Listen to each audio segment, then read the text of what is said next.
ఉన్నాయా సార్? ఒక నిమిషం సార్. అదే ఈ పక్కన వస్తుంది.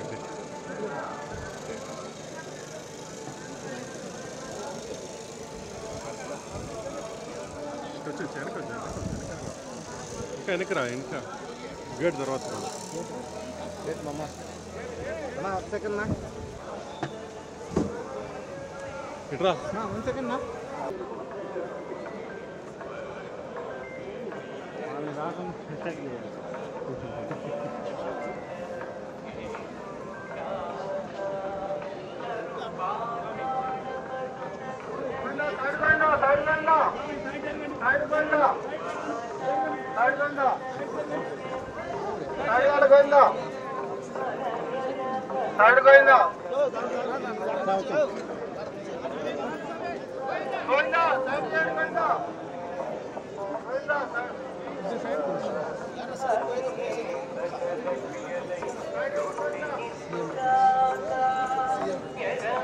సార్ ఇలా సార్ ఇట్లా సార్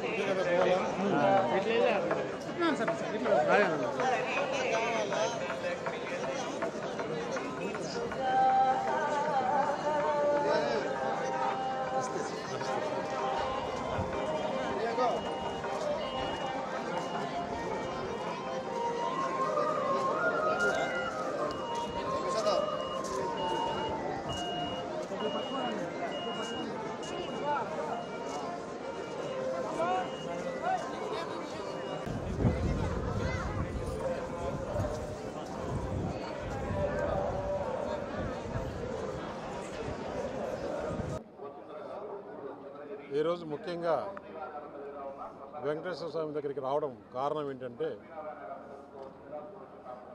నేను ఎలక్షన్లో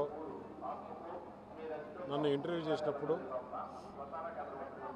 కొన్ని ఛానల్లో, ముఖ్యంగా TV9 580 కానీ, ABN కానీ, NTV కానీ, ఈటీవీ కానీ, ఇవన్నీ నన్ను ఇంటర్వ్యూ చేసినప్పుడు మీరు అనకాపల్లికి వస్తున్నారు, మరి ఏంటి విశాఖపట్నం స్టీల్ ప్లాంట్ సమస్య ఏం చేస్తారని నేను ఆ రోజు చాలా క్రిస్టల్ క్లియర్గా చెప్పాను. ఎప్పుడైతే నాకు అనకాపల్లి సీటు అనుకున్నానో ఆ రోజే కేంద్రంలో పెద్దలతో మాట్లాడి, అటు ప్రధానమంత్రి గారితో కానీ, అమిత్ షా గారితో కానీ, నడ్డా గారితో కానీ, అక్కడ ఈ సమస్య ఉంది, ఈ సమస్య పరిష్కరిస్తే బాగుంటుంది, లేకుంటే ఇబ్బందిగా ఉంటుంది. ఎందుకంటే గత సంవత్సరాలుగా అది ఒక సెంటిమెంట్గా తయారైంది.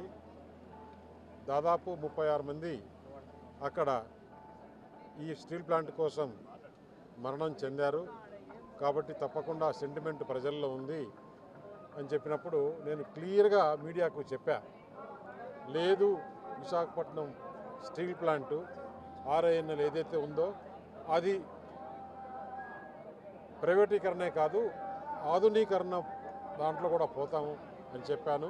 అది ఏదైతే నిన్న క్యాబినెట్లో క్లియర్ అయిపోయి నిన్న అనౌన్స్ చేశారో, నా ముక్కు ఉండింది వెంకటేశ్వర స్వామికి, ఏదైతే విశాఖపట్నం స్టీల్ ప్లాంటు ఆధునీకరించబడుతుందో ప్రైవేటీకరణ ఆపి ఆ ముక్కు తీర్చుకోవడానికి ఈరోజు ఆ వెంకటేశ్వర స్వామిని దర్శించుకొని ఆయన ఆశీర్వాదం తీసుకొని, ఆయన ఆశీర్వాదంతో ఆ ప్లాంటు మళ్ళీ లాభాల బాటలు పడి మంచి ఉపాధి అవకాశం కల్పించే విధంగా భారతదేశంలో నెంబర్ 1 ప్లాంట్గా వచ్చే విధంగా జరగాలి. అలాగే ఆ ప్లాంట్లో కూడా ఎలాంటి అవకతవకలు జరగకుండా మంచిగా జరిగి లాభాలు రావాలని ఉద్దేశంతో ఆ ప్లాంట్ గనులు కూడా రావాలని ఆ దేవుణ్ణి మరొకసారి వేడుకోవడం జరిగింది.